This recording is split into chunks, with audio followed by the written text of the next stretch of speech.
Ito yung ano. Andi dito na yung lahat na natin ko.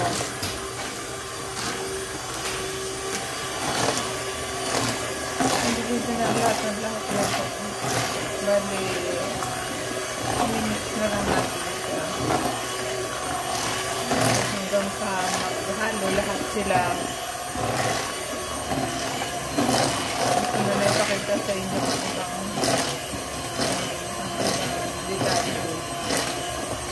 Saging nito, isang piso ng saging.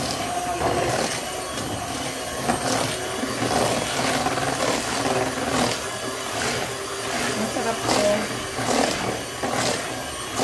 Yung last na gawa namin.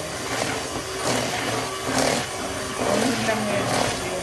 Mag-mix lahat. Wala na matirang harina.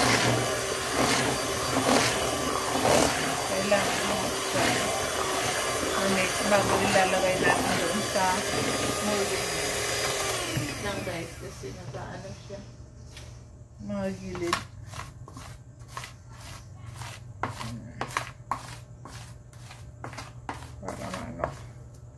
Para mix natin.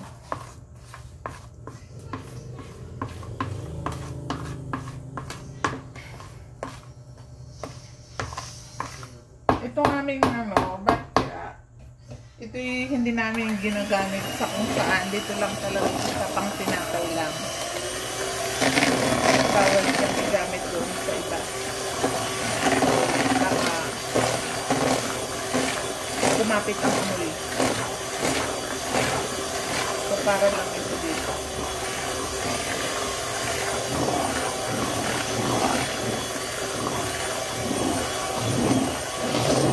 So, pag ganitong texture na siya, ayan o, pino na siya, pwede na natin siyang ilagay doon sa molder niya.